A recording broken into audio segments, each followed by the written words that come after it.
Amada família, ao celebrarmos a festa da Sagrada Família de Jesus, somos convidados a uma reflexão profunda com relação aos relacionamentos familiares. Como eu dizia no início desta celebração, quantas vezes os nossos relacionamentos familiares nos levam a pecar. Fazemos da nossa casa, onde deveria ser o lugar do amor, da compreensão, da união, da força, nós fazemos dos nossos lares, muitas vezes, campos de concentração, campos de batalha, onde corações se desentendem, palavras ofendem, atitudes magoam, ferem, decepcionam. Amada família, Jesus hoje nos chama a restaurar a nossa casa, a permitirmos que o Espírito Santo de Deus faça uma grande obra dentro do teu coração e que a partir do teu coração a tua família seja uma família semelhante à família de Jesus. Todas as leituras de hoje, começando pelo Evangelho, que foi a última leitura proclamada, todas as leituras nos falam sobre família. Neste Evangelho nós temos o grande exemplo de família, a família do próprio Jesus. Deus quis que o seu filho nascesse em uma família. Deus quis mostrar que Jesus, o próprio Deus, era obediente aos seus pais. Por mais que ele, neste evangelho que nos relata que ele aos 12 anos, ele fica em Jerusalém e os seus pais voltam para Nazaré, e quando percebem que ele não estava na caravana, nem de José e nem na caravana das mulheres onde Maria estava, eles voltam a Jerusalém para buscar o menino e vão diretamente ao templo. Sabiam que Jesus estaria ali no templo, e ao encontrar Maria se impõe como mãe. Maria, mesmo sabendo que o seu filho era o próprio Deus, Maria assume a sua postura de mãe e diz: meu filho, por que agiste assim conosco? E Jesus, como Deus, responde à sua mãe: não sabeis que devo estar na casa do meu pai? Maria sabia, e por esse motivo ela e José vão a Jerusalém diretamente no templo, e ali encontram o menino falando de Deus, falando das Sagradas Escrituras, respondendo, perguntando, dialogando com os mestres da lei. Maria se cala, mas nos diz o evangelista Lucas que Jesus volta com os seus pais para Nazaré e era-lhes obediente. O próprio Deus é obediente aos seus pais. Pais que o próprio Deus, o próprio Pai da Santíssima Trindade, ele escolhe para o seu filho Jesus. Família esta que Deus escolhe Maria para gerar em seu ventre o menino Deus, e escolhe José para ser o pai adotivo de seu filho. Amada família, percebemos o grande exemplo de família. Família que ama, família obediente, família que faz a vontade de Deus, família que vive na harmonia, na fraternidade, família feliz, família obediente a Deus. O escritor sagrado do livro do Eclesiástico, ele traz a nós algumas reflexões. E aqui nós percebemos que ele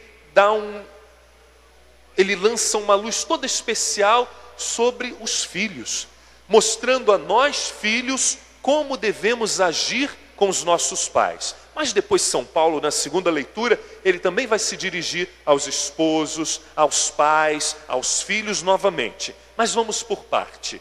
Na primeira leitura, no livro do Eclesiástico, o escritor sagrado nos fala que quem honra o seu pai alcança o perdão dos pecados, evita cometê-los e será ouvido na sua oração cotidiana. Depois ele vai voltar novamente a falar que Deus ouve, no dia em que o filho ora, Deus ouve e esta oração será atendida. Então o escritor sagrado quer nos mostrar que quando nós cumprimos os mandamentos da lei de Deus, e honrar pai e mãe faz parte dos mandamentos da lei de Deus, quando nós cumprimos os mandamentos da lei de Deus, Deus olha para nós com um olhar diferente, um olhar de carinho, um olhar para quem verdadeiramente busca fazer a vontade de Deus. E inevitavelmente este será ouvido em suas orações. Deus não somente impõe, Deus não somente coloca diante de nós leis, mas Ele nos mostra que a lei pode nos beneficiar. Se eu sou obediente às leis de Deus, Deus me abençoa, Deus ouve as minhas orações. Bem, mas o escritor sagrado chama atenção aos filhos a honrar os seus pais e respeitar a mãe. E diz ainda que quem respeita a mãe, eu quero estender também ao pai, quem respeita os pais está como que juntando tesouros, não nesse mundo, mas no céu.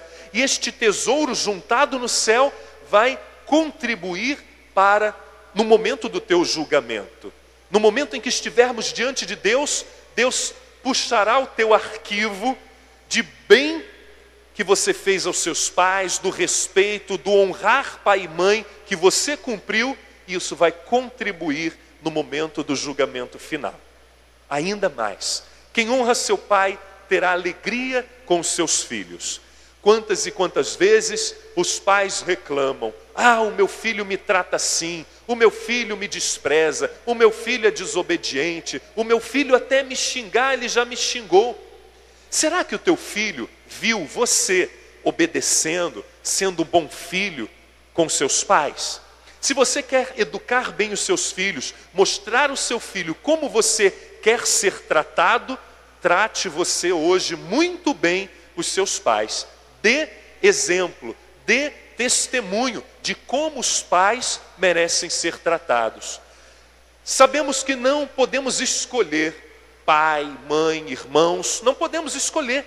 Deus nos deu a família que temos. E precisamos amar, e precisamos viver bem, e precisamos honrar os nossos pais e fazer da nossa casa um lugar de amor, um lugar de encontro, de fraternidade.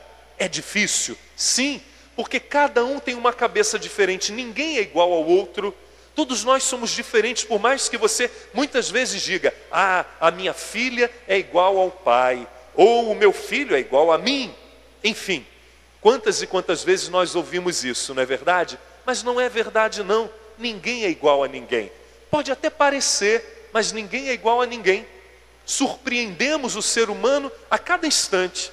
Nós somos pessoas imprevisíveis. Essa semana eu conversava com um jovem analista de sistemas, e ele dizia para mim: padre, eu me decepciono muito com o ser humano, porque eu olho para o ser humano e penso o ser humano como que robôs. E eu dizia para ele: por esse motivo você se decepciona com o ser humano, porque os robôs, eles são previsíveis. Você programa e ele vai fazer aquilo que você programou, mas não queira programar o ser humano, porque o ser humano, ele é livre, tem livre-arbítrio. O ser humano pensa, o ser humano tem emoções, o ser humano é influenciado. Então, amada família, todos nós somos diferentes uns dos outros, e mesmo diferentes, precisamos respeitar essa diferença. Ninguém é igual a ninguém. Nos relacionamentos, e como fala de família, eu quero dirigir também nesse momento uma palavra àqueles que estão namorando, àqueles que estão se conhecendo, àqueles que estão recém-casados, e pensar que nestes momentos são momentos de crescimento, momento de conhecer, momento de respeitar, momento de dialogar, de abrir o coração e perceber que o outro não pode ser manipulado, mas que num consenso vocês podem vencer dificuldades, vocês podem se entender, vocês podem vencer juntos limitações que muitas vezes são pedras de tropeço, são obstáculos para que vocês se amem, para que vocês consigam conviver juntos. Recomeçar é tão ruim, não é verdade? Às vezes as pessoas acham que um novo casamento ou um novo namoro será bom. E às vezes é um grande erro, porque talvez seja muito melhor você tentar com aquela pessoa que você já conhece, os defeitos, as manias, tentar com ele no diálogo, a partir do momento que o outro quer também, né? Do que recomeçar, achando que o outro é diferente. Ah, que historinha! Só mudamos de endereço. As famílias são muito parecidas. As dificuldades familiares no confessionário, nós percebemos que são as mesmas. Os casais enfrentam os mesmos desafios, os mesmos obstáculos, às vezes em momentos diversos da vida. As dificuldades do ser humano são muito parecidas. Então, amada família, dirigindo aos filhos esta mensagem, o escritor sagrado diz também que os filhos devem ter um cuidado muito especial com os pais quando eles chegarem na velhice. Como é difícil, né? Como é difícil cuidar dos pais na velhice. Muitos veem isso como que um peso, como como uma carga insuportável. Amados, precisamos ter carinho com os pais na velhice. Mesmo que eles se tornem chatos, ranzinzas, que eles percam a memória, que eles estejam enfermos, hospitalizados ou em cima de uma cama, precisamos honrar os nossos pais em todos os momentos. Sabe por quê? Para que ele se sinta amado e feliz no final da vida, mesmo que ele seja rabugento. Mesmo rabugento, ele quer ser amado. O ser humano gosta de ser amado. Não é verdade? Quem aqui vai levantar a mão e vai dizer para mim: ah, padre, eu gosto de ser escorraçado, eu gosto de ser maltratado? Não é. Nós gostamos de ser amados, nós gostamos de carinho, nós gostamos de aconchego. Nós somos seres humanos e queremos o carinho. Então, não despreze o seu pai na velhice, diz o escritor sagrado. Honre o seu pai, mesmo que ele não tenha nem mesmo mais a consciência dos seus atos, das suas palavras ou do carinho que você dá a ele. Tenha no teu coração aquela frase de São Paulo: combati o bom combate, completei a corrida, guardei a fé. Combati o bom combate, enfrentei as dificuldades de cuidar de uma pessoa idosa. Completei a corrida, cheguei ao final, levei os meus pais à sepultura. Guardei a minha fé, guardei no meu coração a missão de ter cumprido como um bom filho a minha missão. Por mais que a tristeza toque o meu coração, neste momento de despedida, eu tenho a consciência que fui um excelente filho, uma excelente filha. Por mais, amados, que muitas vezes os seus pais, o pai ou a mãe, tenha já te magoado, te ofendido, até mesmo te desprezado, não guarde no teu coração ressentimentos. Eu sei que aquela mágoazinha fica, mas não guarde ressentimentos no teu coração. Ame. E se for necessário, você cuidar do seu pai, levá-lo para a sua casa, não pense duas vezes.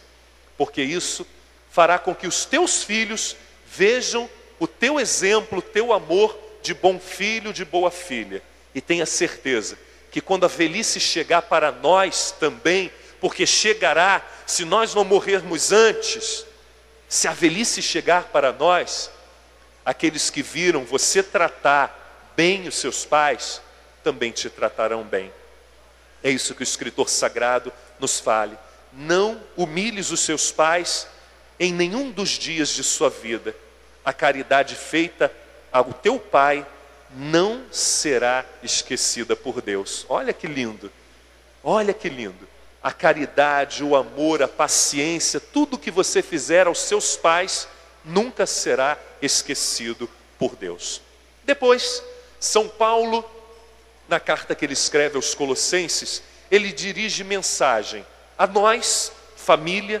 Todos nós fazemos parte em algum ponto, em alguma posição familiar. Todos nós fazemos parte de uma família. Ele dirige a nós, ele dirige depois ao esposo, à esposa, aos filhos e aos pais, como pais. Vamos lá. Para viver bem, se nós falamos hoje de família, todos nós queremos aquela família bonita de comercial de margarina, né? Aquela família que acorda feliz, toma café junto, todo mundo sorrindo, brincando, não é verdade? Todos nós temos esse sonho de família de comercial de margarina. Muito bem. E a nossa família pode ser assim? Pode. Podemos tornar a nossa família uma família linda, uma família de comercial de TV. Sim, mas depende de cada um de nós. Glória a Deus se hoje nessa missa tem uma família completa me ouvindo. Se tem o casal, glória a Deus, né? Mas se tiver um somente, com certeza vai pesar um pouquinho mais sobre os teus ombros a missão de fazer, de transformar a tua família nessa família dos sonhos. É parceria, é empenho, é esforço, é colaboração mútua para que a sua família seja essa família dos sonhos. É a compreensão, é tudo isso que São Paulo vai dizer e que agora eu vou relembrá-los da segunda leitura. Como viver bem em família? Como fazer da minha família uma família linda? Vamos lá. Primeiro, revesti-vos de sincera misericórdia. A misericórdia, o outro erra, o outro pisa na bola, o outro desliza, mas você deve ter misericórdia, porque ele é fraco. Talvez ele não esteja num grau de santidade como você, e você precisa ter misericórdia. Mas o quê? Bondade. Se eu não for bom, aí não adianta. É arrumar a mala e sair de casa. Se você não tiver o coração bom, semelhante ao coração de Jesus, não adianta. Você vai tentar, mas não vai conseguir. A bondade de coração. Mansidão. Não, primeiro, humildade. São Paulo coloca a humildade. Sim, quando eu convivo com o ser humano, eu preciso ser humilde. Perceber que eu não sou melhor que o outro, que eu também erro, que às vezes eu machuco com palavras, que às vezes eu não sou prestativo, às vezes eu sou preguiçoso, né? Eu preciso ser humilde e perceber que eu não sou o dono da razão, que eu preciso ouvir o outro, que eu preciso acolher a ideia do outro, o ângulo de visão dele. Eu não sou perfeito, eu não posso bater na mesa e dizer, tem que ser assim. Eu tenho que ter a humildade para ouvir, para acolher e perceber que muitas vezes aquilo que eu pensava não era o melhor. São Paulo nos diz sobre a mansidão, que vai nos ajudar muito na humildade. Eu preciso ser manso. Eu preciso ser manso nas minhas palavras, nas minhas atitudes, e não deixar que aquele demônio que te transforma numa pessoa má, numa pessoa arrogante, numa pessoa mandona, numa pessoa que machuca com palavras, numa pessoa que não está nem aí para a família, que você consiga expulsar este demônio de dentro de você. Você precisa ser manso. A mansidão vai fazer com que a tua família viva este ideal proposto por Deus. Então toda essa maldade, toda arrogância, impaciência, que muitas vezes te leva a, sem pensar, soltar palavras que ofendem, que machucam, isso não exista dentro de você.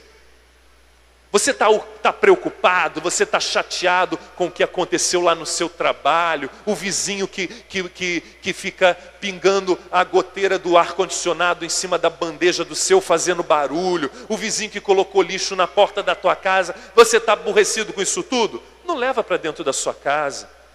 É isso que Satanás quer, semear a discórdia, a divisão, a briga.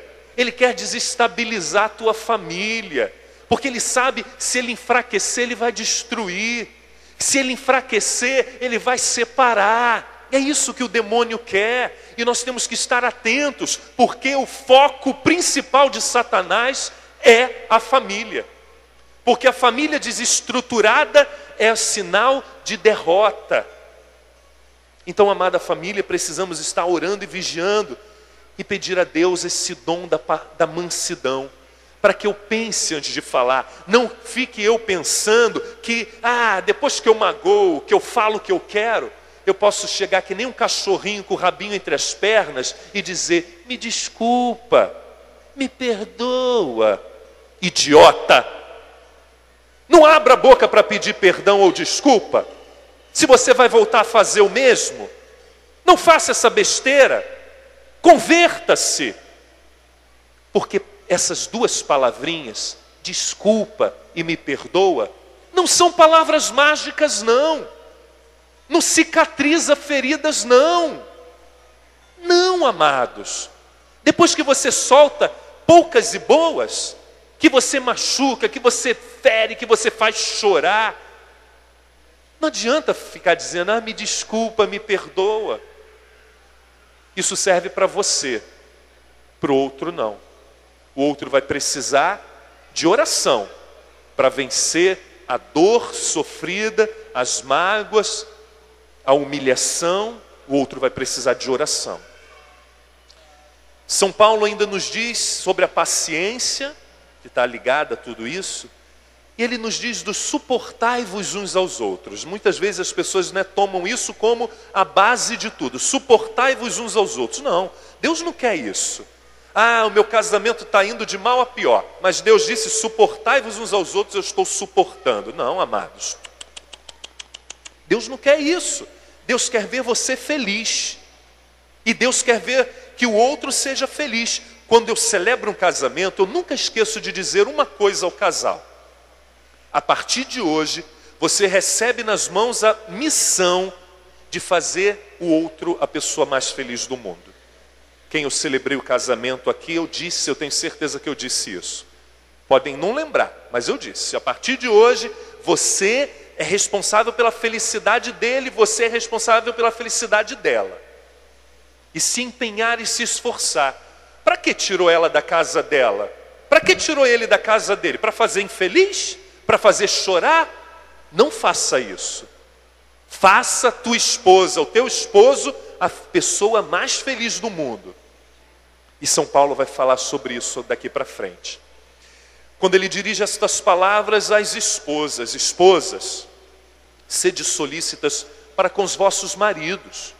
Sejam esposas atenciosas. Não fique pensando que os filhos são os donos de tudo, de todo o tempo. Não, você precisa se dedicar ao seu esposo. Catuca e Cristina, Eduardo, para ela ouvir. Então, esposas, sede solícitas aos seus esposos. Não fique inventando dor de cabeça toda noite, não. Não fique dizendo que você está com cólica todo dia. Sede solícitas. Sejam amáveis com os seus esposos. Sejam amigas.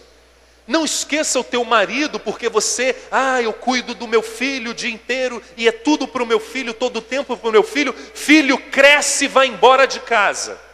E depois, no final da história, você fica com um velho dentro de casa, tendo que levar ele para a UPA de madrugada, e às vezes sem saber quem ele é. Porque você se dedicou tanto aos filhos e esqueceu o teu marido. Muitas vezes acontece isso. Filhos devem ser criados, cuidados, mas não esqueçam, os filhos vão embora de casa.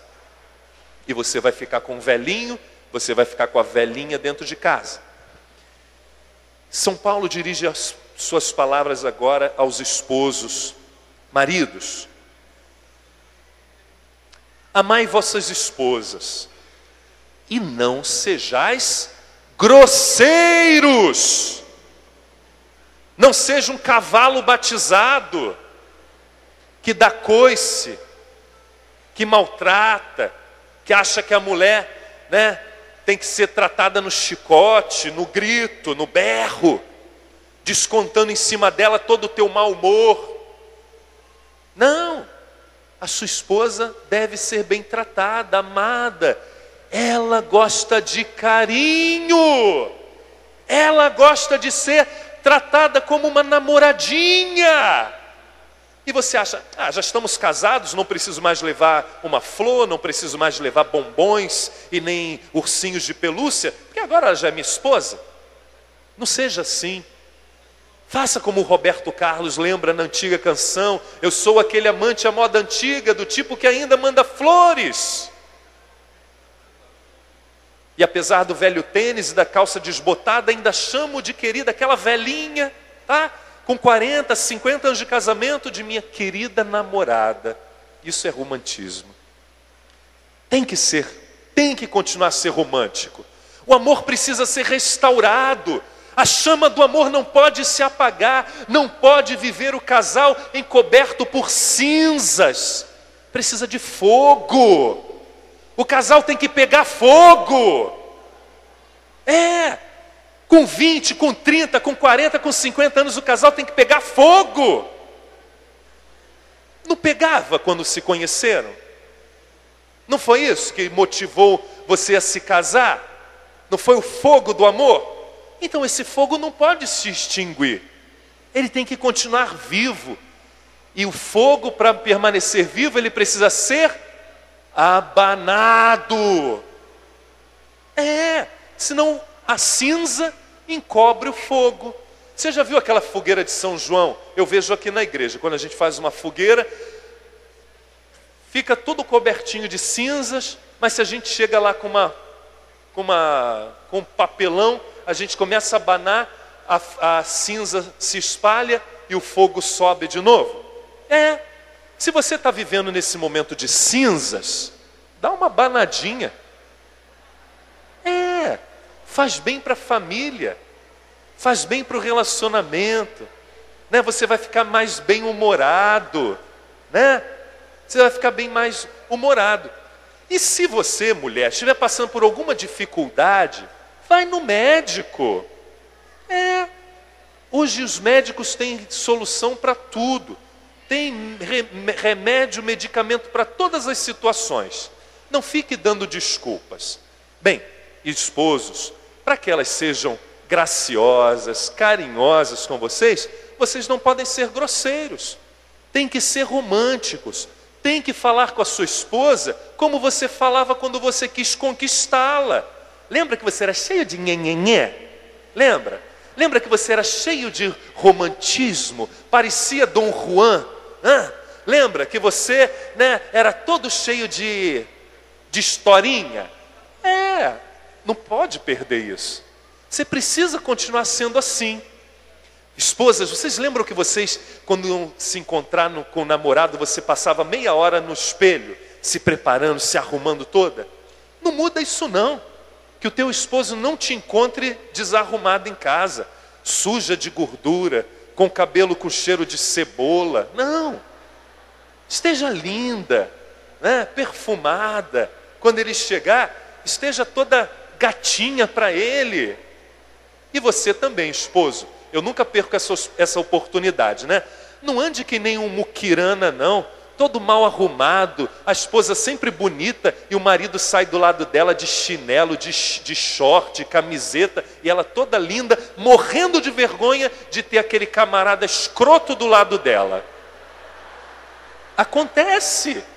Você acha, tá calor, eu vou assim. Se quiser eu vou assim, se não quiser eu fico em casa. Acontece, não acontece? Acontece.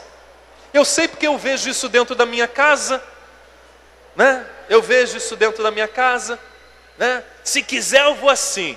Pô, você sabia que ela fica chateada? Ela se arruma tão bonita para ir com um sapo do lado dela? Ela quer um príncipe. Ela é princesa.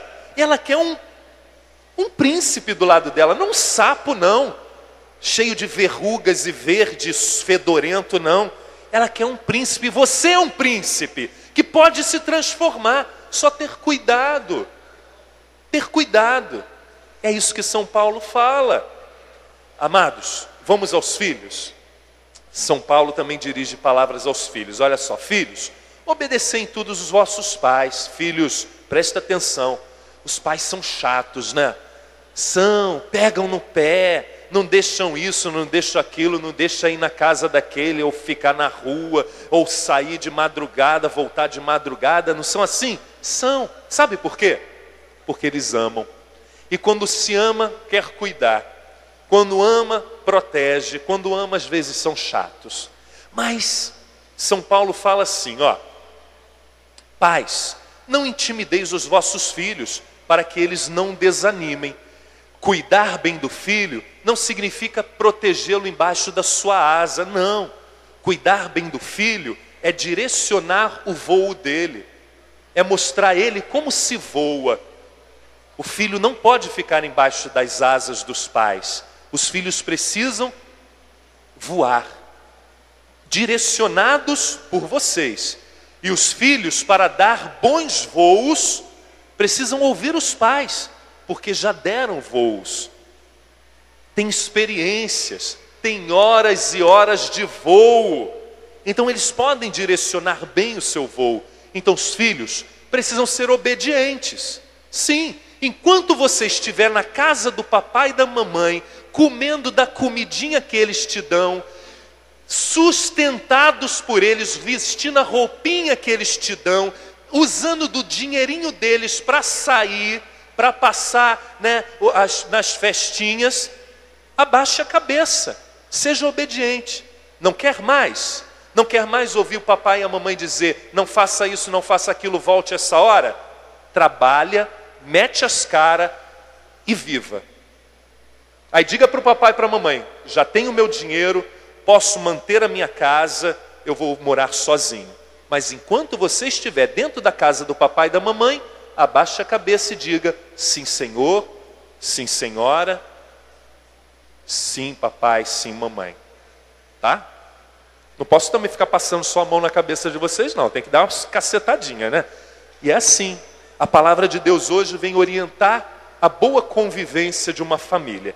Me estendi muito, mas era necessário que a gente tenha uma vez no ano essas leituras para refletir algo que é o centro da vida. A família é a nossa segurança, é aquilo que nos traz alegria. E se nós não vivermos bem em família, não vamos conseguir viver bem no mundo. Então, guarde no coração, coloque em prática todas estas orientações que as Sagradas Escrituras hoje nos propõem na festa da Sagrada Família. E eu te convido nesse momento de silêncio e de oração a pensar, a rezar e a pedir a Deus que te abençoe para que você seja o agente de transformação da sua família, do seu lar. Feche os olhos, eleva o teu coração a Deus.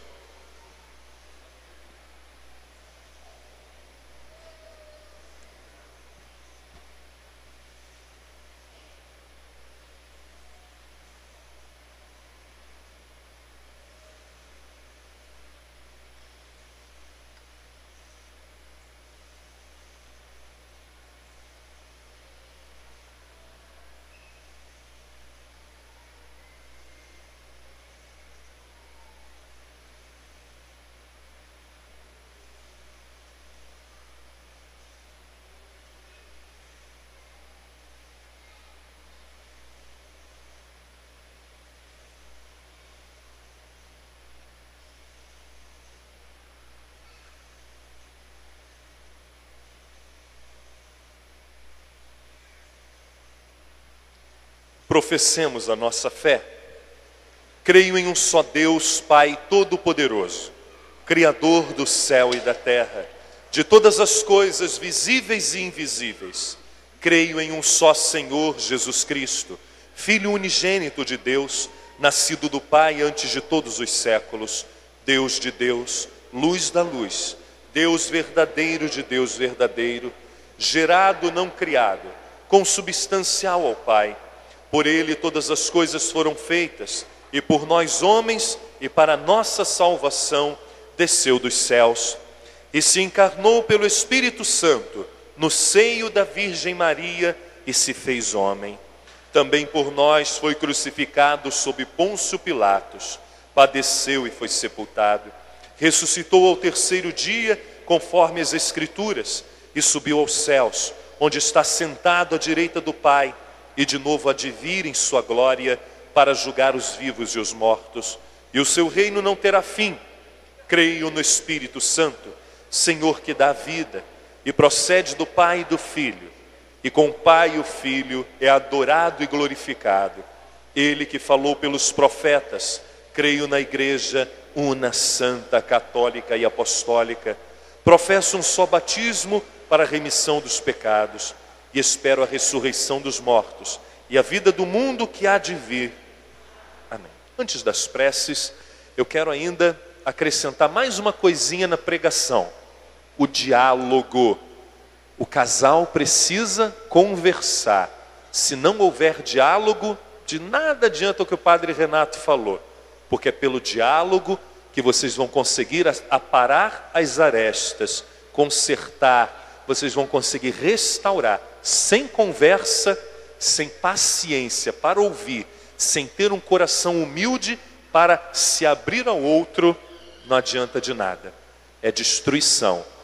separação, desmoronar de uma família que poderia ser linda e vitoriosa, a família dos sonhos.